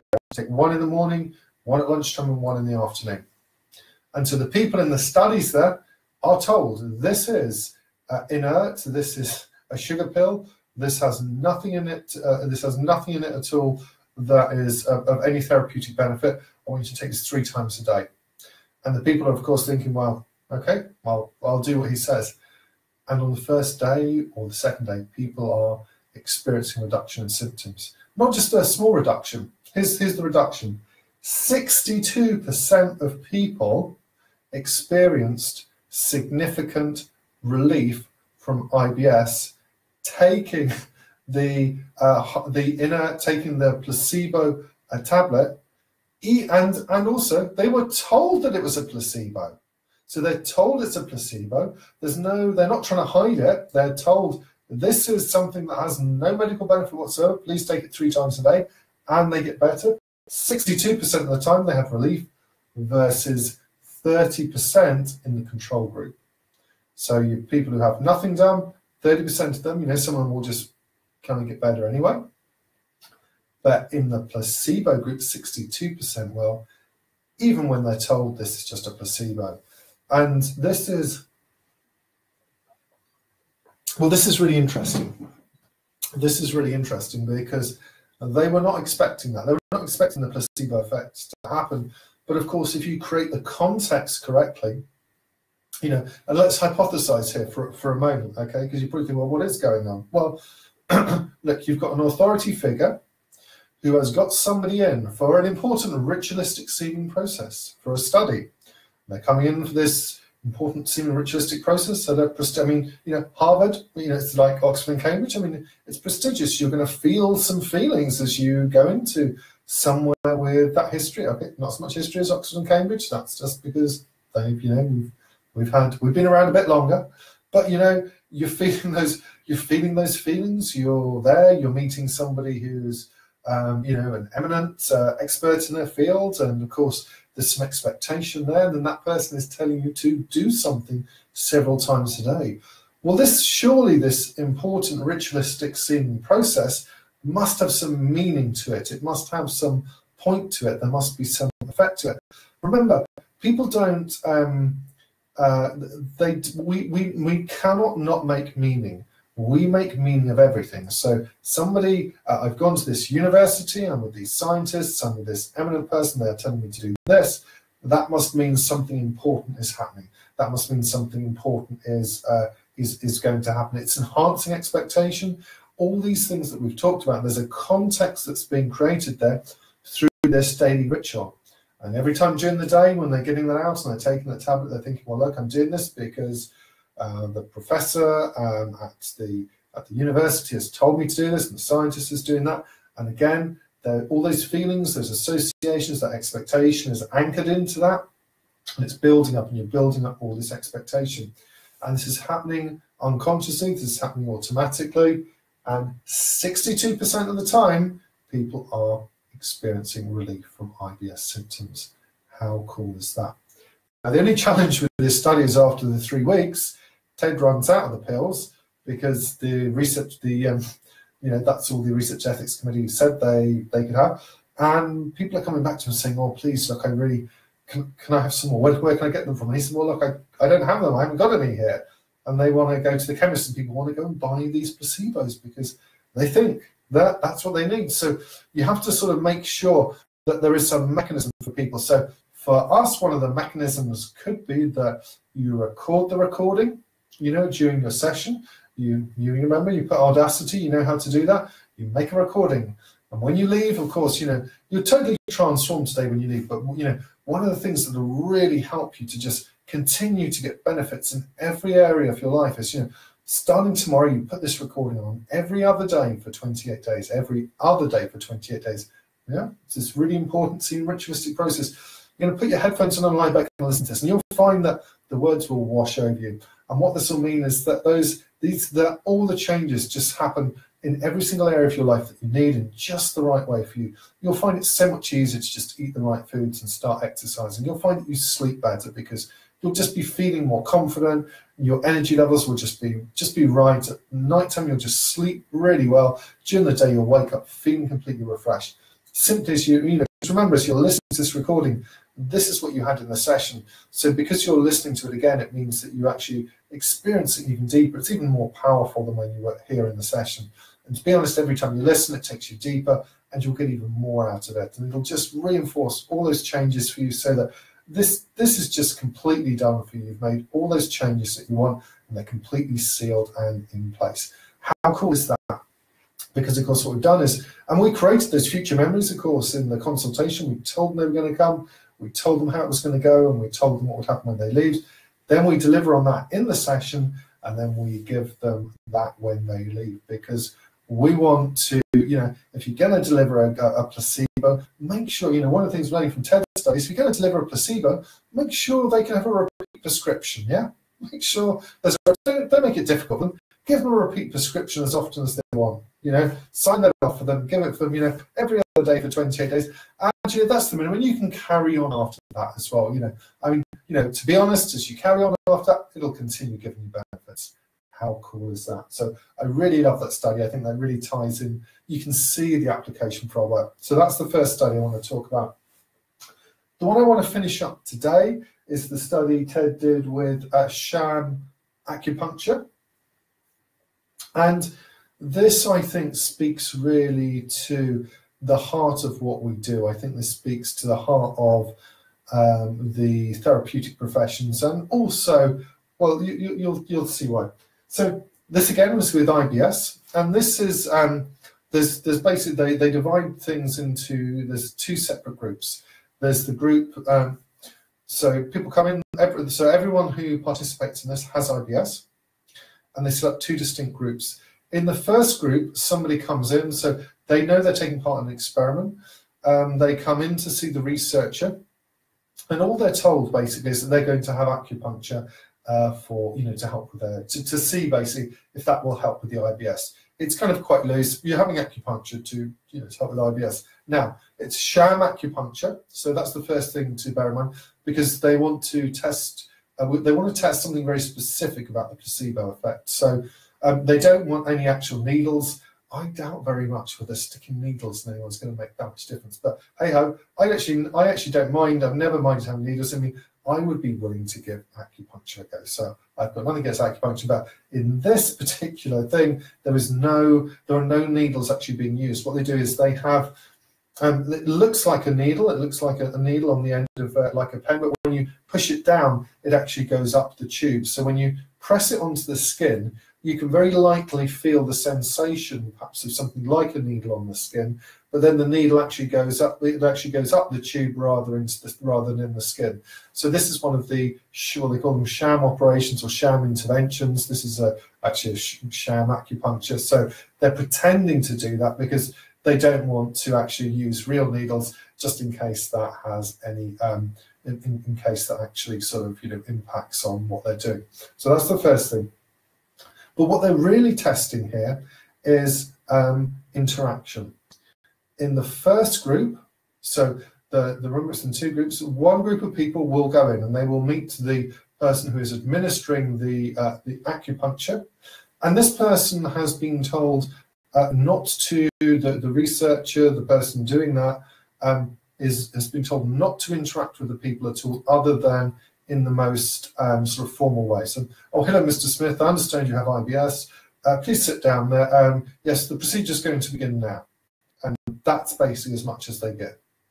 The other group is caring and supportive. So in the other group of people, so remember, however many people are taking part in the study, half of them will go in and they'll get, oh, hello, Mr. Smith, come and sit down. Yes, that's right. We're doing acupuncture here today. That's right. Thank you. Sign here. And see you later. And that's it. There's no interaction. It's formal. It's very stuffy. It is perhaps some of the way that some traditional authority figures, perhaps in the medical community, may have operated in the past. And now, but then there's another group, and in the other group, they're warm and supportive. So somebody comes in and it's like, oh, hi, hi, Mrs. Smith, how are you? Tell me a little bit about yourself. So what's been going on there? How long have you had this problem for? Oh, you've had it for, okay, oh, that must have been, so what's that done for you? And okay, have you, when do you think this started? And in this group, it's warm and supportive, and they're interested, and the whole vibe that comes across is care and consideration for the person. Now, if you think about it from the complete mind therapy point of view, if you think about it from the human givens point of view, if you think about it from so many points of view, the being able to validate somebody by actually listening to them rather than just barking at them, you can imagine that there's going to be a different quality of result. So remember, in the first group, I mean, they say no interaction, but actually it's more than that, because they're just saying, come over here, do this, do that. And the other group, it's like you're sitting back and you're not giving advice. You are not giving suggestions. Remember from when we did the module on the power of questions, you're sitting back, you're listening, so tell me about this. And of course, if you sit back and be the person who's listening, all of a sudden that person is going to feel massively validated in their life.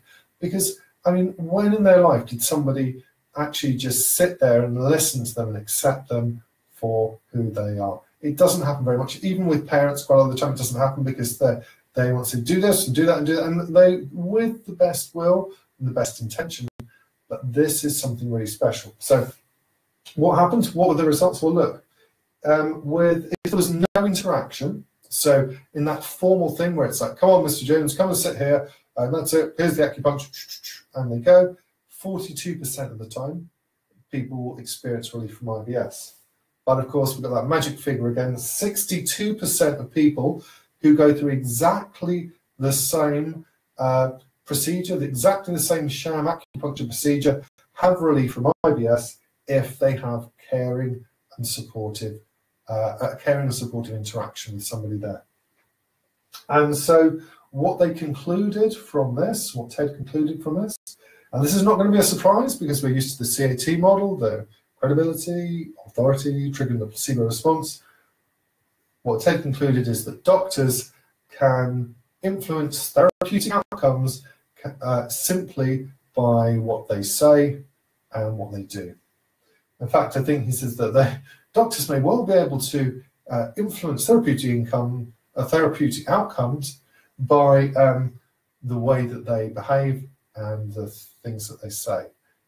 And of course, for us, that is not news, because we know, we've already been in this course learning about physiology. It's 55% of the communication. It's the way we're using our body and the attention that we're giving to that person. You know, 38% of it is how we're saying it. And of course, we understand about the power of questions. We understand about focusing on the other person. We understand about adding value. All the things that we've been learning about and are now coming together, and we can see how this contextual stuff is the stuff that makes the difference, which is why we can with great confidence say that if we do things reliably in the rapid instant change hypnosis system, the rich system, if we think in terms of systems and processes, and we do them very reliably, and we use these principles, we can have multiple points where 62% of the time there's a likelihood that we're going to trigger things, so the other person's going to say, yeah, I like this person, and I believe this is going to work, and I believe that if I work with them, this is going to happen, and now I believe I can do it. And that is what we want. It is so vital, because they can show here that simply what would have been called in the past bedside manner, you remember that, bedside manner?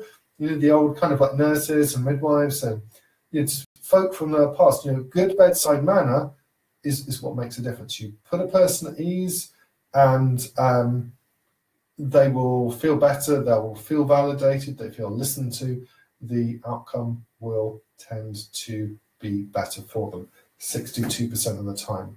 So when there was an interaction, there was some kind of interaction, the person made time for them, the person listened, the person took an interest, the person was warm and supportive, 62% of the time, they had relief from IBS symptoms, even though there was nothing actually going on, versus the control group, where it was just very formal, there was no actual interaction, and only 42% of the time did they experience any benefit at all.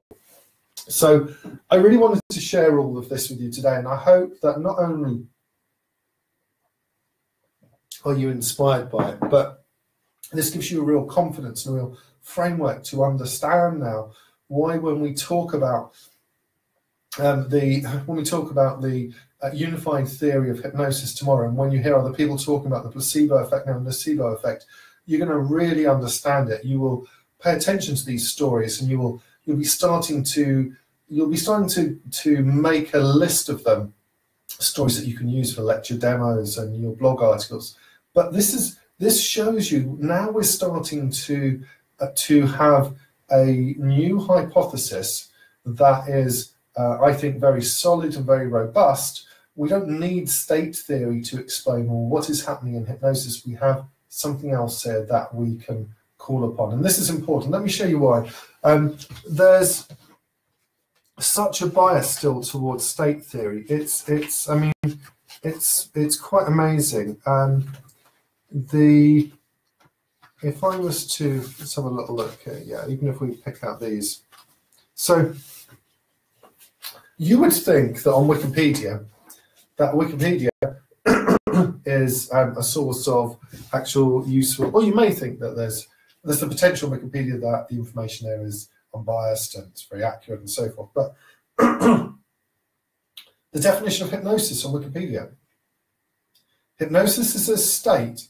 Hypnosis is a state of human consciousness. Well, right there, I'm already thinking, well, look, you're purporting it to go and gives all the different kind of like aspects of and important kind of studies, and they do mention in this article some of the stuff about non-state theory, but the very first thing they say is, even before they discuss the fact that some people think it's not a state, is hypnosis is a state of human consciousness. Well, okay, right off the bat there.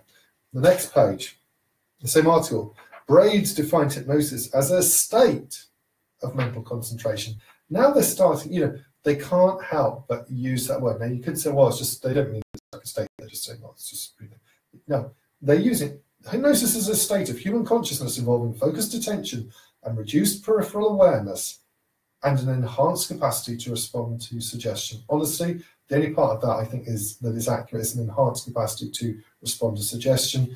You don't need focused attention necessarily. It can be useful, but you can get unconscious attention while the conscious mind is still scattered.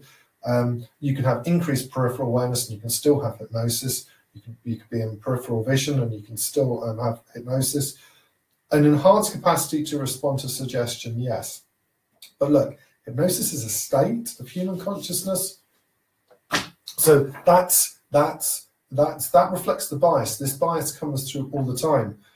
This is brain activity and functional connectivity associated with hypnosis.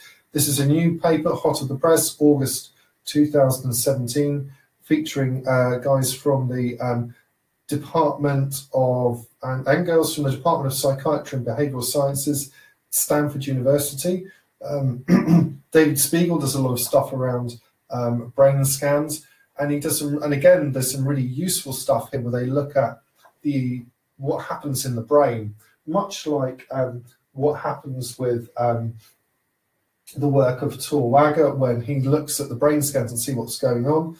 But what happens is David Spiegel tends to make the kind of leap to thinking that what's actually going on is a specific state, and the state of hypnosis. And right at the beginning here in this abstract, he says, hypnosis has proven clinical utility, yet changes in brain activity underlying the hypnotic state have not yet been fully identified. So I just mention that because you are informed enough to know that there is state theory and there is non-state theory, and you understand the history of hypnosis. Now you're understanding about placebo, about perception, about context, is going to really prepare you wonderfully to understand the unified theory of hypnosis tomorrow. And you're going to be able to make up your own mind from a very, very informed decision, from a very, very informed position about where you stand on this. And it's a really fascinating area. I think it's really fascinating. It's important to understand all the schools of thought in it. And you're going to love tomorrow. You're going to love how this all feeds into tomorrow. But because there is so much juice in the placebo effect, this is a really important area to know, because you can see here that the way that a person behaves. So, of course, the doctor who behaves and says things in a particular way will get that result. There's already a context there. This is the authority figure. They are suggesting things in a certain way. And that's why, really, I think already I'm thinking here of niches that you and I can go into. We've got IBS that is clearly a wonderful niche to go into. And, if you can give somebody a pill, say, this is just a regular pill, this is just a sugar pill, just take it each day, and they get better anyway, then come on, I think we can do at least as well as that with hypnosis. Of course, we can go way beyond that with our therapeutic skills, with the skills that you have.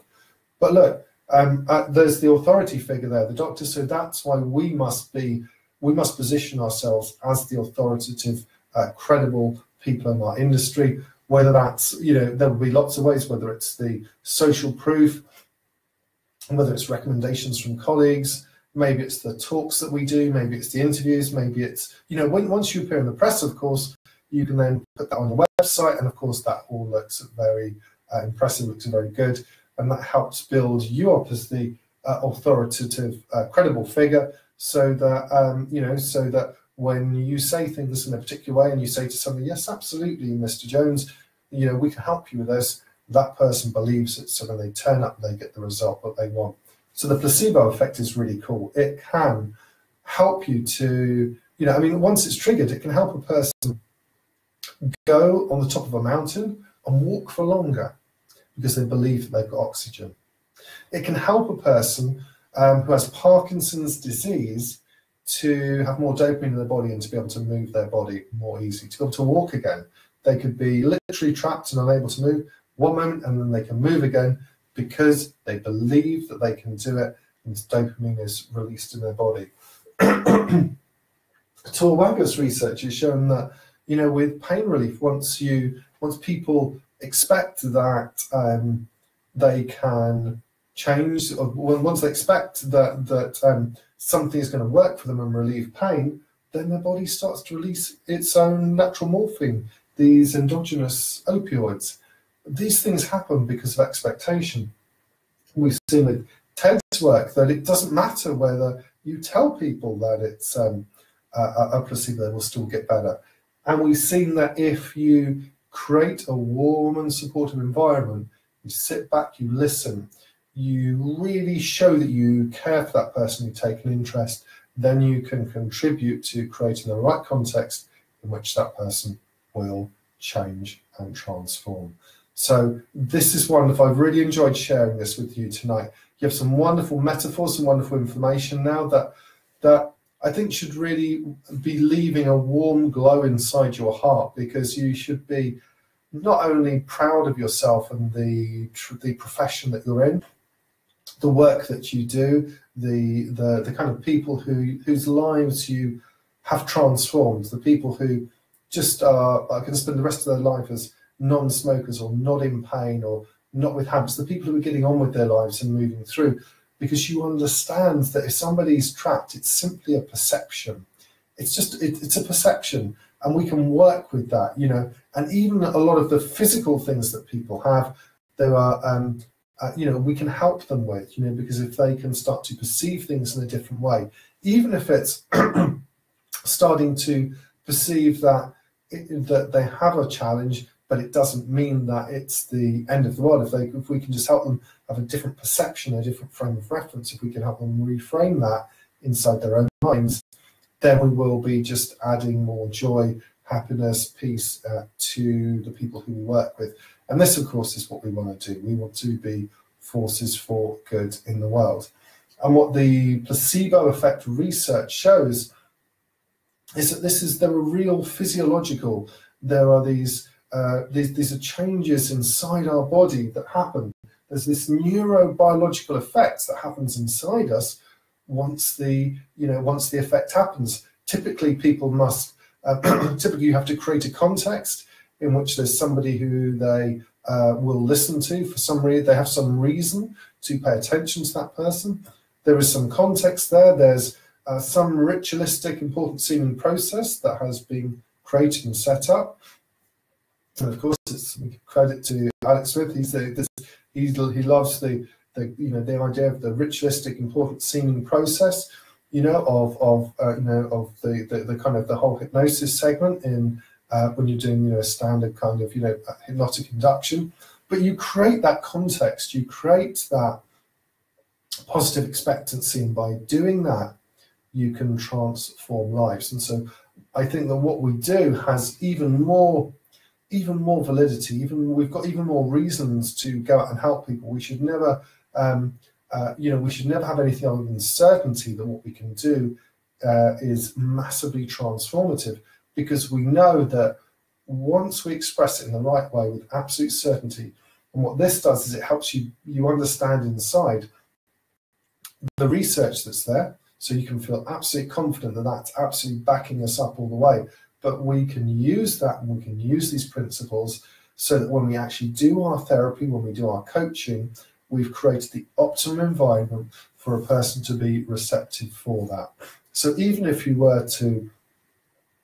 still wanted to believe there's some kind of special state, and I think there are definitely states that we can elicit through anchoring, and we've looked at this and how you can do that and move through chains of emotion and sequences of emotion. It is about the perception, it's about the context, and we can use this information to create that.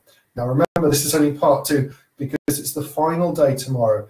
I mean, I've produced now over 42 hours of video, I think, so far, just over the past 27 days. So tomorrow's going to be, it's very exciting. It's the end of the symphony. We'll be finishing the book, but we're going to bring that together with a unified theory of hypnosis, so that you're going to have an understanding, at least as best as I understand it, that will bring together a lot of different other sort of strings. There'll be some other instruments coming in, so it's going to be a real cool way that we're going to finish this together, and you'll see how this all feeds into that, and how that feeds into the overall theme of excellent customer service, marketing, and just making sure that we do everything we can to create the context for change in our clients. So thank you so much for joining me tonight. I really, really enjoyed this. This is just cool stuff. And as you go away and think about this, and you have that inside now, you'll realize that this is just something that anytime you hear somebody talking about the placebo effect, and you'll see stuff online now, you'll have a new appreciation for it. And I think that appreciation will continue to inspire you with your craft, because it'll mean that you realize that hypnosis has this wonderful ability to very, very accurately be able to create the context for change. Remember the study that suggested that you could reduce disgust, because if you gave somebody the blue pill and you said the blue pill is going to help you get rid of feelings of disgust when you look at these pictures, imagine what we can do with hypnosis, because we can say, look, when you close your eyes and I start to speak to you, immediately those feelings of disgust that you have around this particular issue, that picture will start to shrink and go and just disappear into the distance. And as I continue to speak to you, new pictures will start to appear. And these will be ones that make you smile. And you won't know where these pictures come from, but they will be wonderful, happy pictures that smile, that cause you to smile. In fact, some of them may even be old, positive memories from the past that you haven't thought of for a long time. Or they may just be other things that come up that make you smile and feel good. And the more that I talk, the more those wonderful positive pictures appear. And the less you're able even to think or even to remember about the old pictures that you used to have. Gone now, beyond anything that you would have considered possible now. Anyway, but like that. So if they can do that, if they can say, this is what happens when you take a tablet, imagine how much more targeted we can use that same principle with hypnosis. We can target things immediately. We can target them with absolute confidence. We can target them robustly, quickly. There is no reason that we can't help people to change on the spot as quick as that. If they can give them a pill and say in 15 minutes time, you will not be feeling any pain, and they don't, or then absolutely we can do the same hypnosis. And as you close your eyes, the whole picture of disgust will disappear completely. As you close your eyes, as you take the next breath, that is gone, gone, gone. You can suggest it, because we have the power of suggestion. Hypnosis, as we'll see tomorrow, the new definition of hypnosis, the one that I want us to consider, is that it is Moving towards, hypnosis is the process of creating a context in which, suggestion is accepted. So we're creating hypnosis is more about creating a context and the right perception in which suggestions are accepted, which will then trigger the changes inside a person's mind, which will trigger what we might want to call the placebo effect. But it's more about creating that context and that sense of expectancy so that there is receptivity to the suggestions. We don't need to have a person close their eyes to do that. We can do that conversation, we can do that speaking with them. If we are observing, we're paying attention to whether our suggestions are accepted. We can do this all conversationally, by the way. Okay, you know that, because just like with your lecture demos, we can be saying, look, you want to change and you can change, and you're here listening to me now. So you're listening to me now and you've been paying attention to this. And because you've been paying attention to this, it means that inside of you, you're feeling more inspired and more confident than you've ever been before about your craft. And one of the reasons that you're feeling so confident about that now is because you really understand this science in a whole new way. And inside your mind, you've already started making other associations here, and you were already ahead of the game. When they were there and there was the group where there was interaction and there was the group without interaction, you're already thinking, why would you have a group where there's no interaction? Of course, they're not going to feel that's not going to do a great deal for the person. Now, warm and supportive, okay, I can dig that. That's going to make a difference. You already can understand and you have the experience and you have the instincts now. You know that this works. It's just that now when you're doing that, you're going to understand inside yourself, something is triggered inside yourself to realize, I am doing this now, and therefore this client is absolutely going to change. I know for a fact that 62% of the time, just by virtue of the fact that I'm going through this process now, giving them absolutely 100% attention, completely validating without even having to do anything else, and because I've created this context for them, there is every likelihood that that expectancy is so enhanced that the transformation has already happened. How cool is that? And we know that in those research papers, if they can just suggest that disgust goes away, we can do the same. We have so many tools at our disposal. And one of the things we're doing in our community here is we'll continue to share best practice, we'll share the therapeutic techniques, of course, we'll carry on doing trainings. So this weekend, I'm going to be studying with Alex and learning from him over the weekend, and just putting my learning hat on and my student hat. But you know what? That's what we want to do. We always want to be learning, and we'll be learning and sharing from each other so that we continue to enhance and build that self-expectancy and that positive anticipation inside ourselves. And I just think that as you realize this, as we realize all the tools that we have inside ourselves, researchers have got some wonderful things that they're doing, but they've got the pill they sort of hand out, and they may have like 1 or 2 or 3 suggestions they give. Well, we're hypnotists. Suggestion is our craft. And if we are observing when we're working with people, whether those suggestions are being accepted, and we know that we're doing things to create the right context, then now what happens is those things that you did before that you did really well, now you've got this new understanding and you'll be able to feel even more confident because you realize, look, I know now that I've greeted this person, I've got them in here, they're smiling, they're nodding, we've gone down the yes step, we've got this, I'm listening to them, paying attention. There's absolutely, I can see that they're feeling good inside, they're telling me that they're feeling better, I can see the signs of them moving in this direction. I know there's every chance that now the placebo effect has been triggered inside their mind.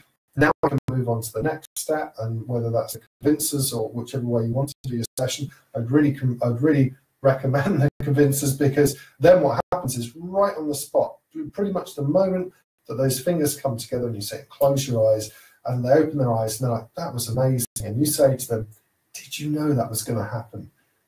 You've got the implication there in that question. You're going to look meaningfully into their eyes and say, did you know that was going to happen?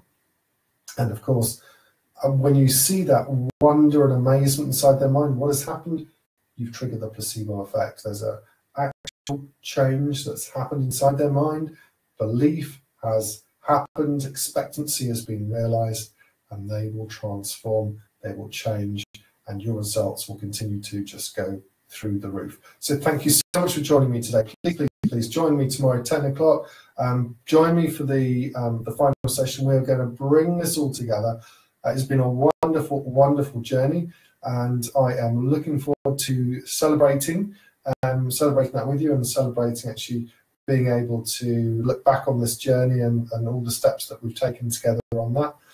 Feels like a bit like kind of like the Lord of the Rings, the extended version. So I think it's going to be really cool to have a nice curry of Ruchis and celebrate with some friends and catch up and just hear what they've been up to.